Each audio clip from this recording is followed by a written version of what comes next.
The modern idea is you're supposed to accept yourself. I think that's an insane idea, by the way. Really, I can't think of a more nihilistic idea than that you're already okay. It's like, no, you're not. And the reason you're not is because you could be way more than you are. And so what do you want to be? You want to be okay as you are? Or do you want to strive towards what's better? Human beings are insufficient in and of themselves and need the movement upward. And so they need to conceptualize something like the highest good and then to strive for that. You should love and feel good about the person you are now. And that's actually a dubious proposition for a variety of reasons. One is, whatever yourself is not only what you are. Yourself is also what you could become. And so to love yourself properly is not only to love what you are, who you are, whatever that means, but to love who you could become. Now, one of the things I've observed is that it's very demoralizing for the typical young person who's miserable and maladjusted psychologically and socially if you just go to them and say, well, you should feel good about yourself, because they think you're good just the way you are. You're perfect just the way you are. You should accept yourself just the way you are. It's like, well, okay, so what does that say about who I should become? Is that just now off the table because I'm already good enough in every way?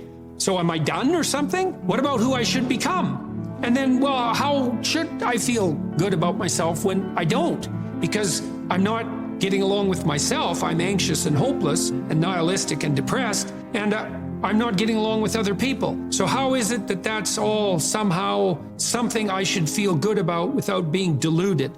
And these are complicated questions because you don't want to beat yourself with a stick, which might be the opposite of that. So, well, feel bad about yourself. It's like, no, be judicious and merciful with yourself and think that you need to accept yourself in some way, the way a mother accepts a child. But the maternal spirit is not the only spirit that governs the love that a child requires properly. You have the paternal spirit of encouragement as well, which is, well, we need to shelter and protect you and to provide for your security the way you are, but you could be a lot better and should be, and I have faith that you could be, which is the love that I'm delivering to what you're becoming rather than what you are. And so love that you direct towards yourself is partly directed towards that maternal care that's sort of the minimum precondition for basic flourishing, combined with an attitude of encouragement towards the possibilities of your being. And so that's a much more sophisticated so-called self-love, partly because it's the kind of love that envisions you as something that unfolds across time. And it's a much richer conception because it also implies that there's a responsible adventure to your life. You're not all you could be, and there's pain in that. And there's the necessity for a certain amount of judgment about that, and even a certain amount of exclusion, because what you are that is insufficient in some sense should not be allowed to propagate further. But if it's conjoined with encouragement, it's like, yeah, you're in a rough situation there, kiddo, but, you know, here's some things about you that are virtuous and good, and they're pretty powerful, actually, and if you just made those more manifest, you could dispense with a lot of this immaturity and misery, and you could expand yourself out into life physically and psychologically, and you could start walking this pathway that makes things better. And the thing is that as soon as you start walking the pathway that makes things better, then things immediately become better because your whole orientation changes. And, you know, if you're in a bad place but you're escaping, that's pretty positive, even if it's a bad place. And you might think, well, it's still bad, but it's better. It's like, well, that's a lot better than a bad place that's getting worse. That's for sure, because that's hell. Hell is a bad place that's getting worse. That's for sure. And so if you take the bad place and it's getting better, well, it's already not hell. That's a start. And so this notion of love, we've confused this with the maternal instinct for an infant. It's like, because an infant under 6 months, it's like, well, of course, your attitude towards an infant is you're exactly okay the way you are. But that's not what you do to any child that's older than 6 months. You start laying down some criteria for becoming, for improvement. And some of that improvement, because we can define it, well, there's nothing more perfect than a child, than a baby. It's like, yeah, but that's not true.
right? It's true if the baby's 6 months old and actually a baby, but by 9 months, well, the child is going to start to interact socially. And now there's some principles that the child has to learn to abide by so that social interaction is optimized.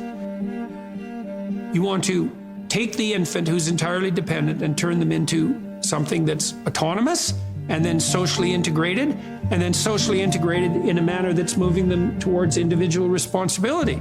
And the love is not only love that's devoted to what they are at any point, which is that encompassing maternal love, say, but the love that says, yeah, kid, you know, we're pretty happy you're around, but the new you is going to even be better.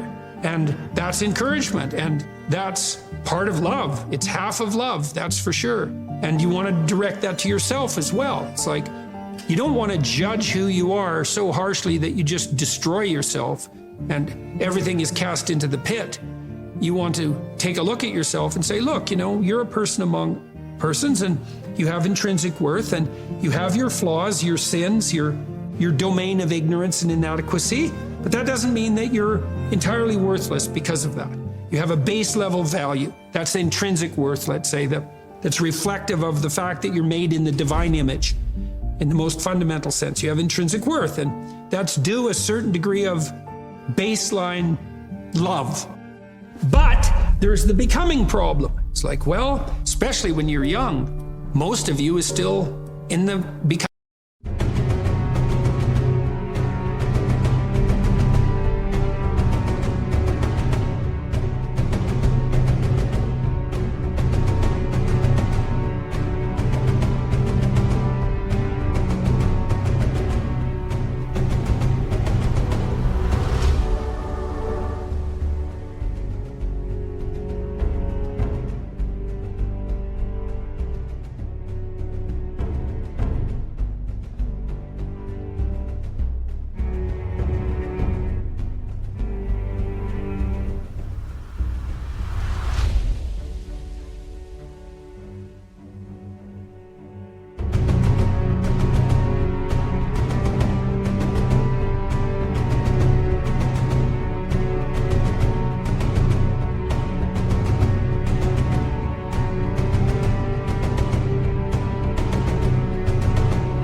Phase. And so why wouldn't encouragement be the hallmark of love? It's like, get the hell up, get your act together, adopt some responsibility, put your life together, develop a vision, expand yourself beyond the narrow confines that are causing your misery. And we think you can do it. You could do it, you should do it, the world would be better off if you did it, you'd be doing better if you did it, everything would work out better. Why would we not work to make everything work out better? And you're the person who could do it.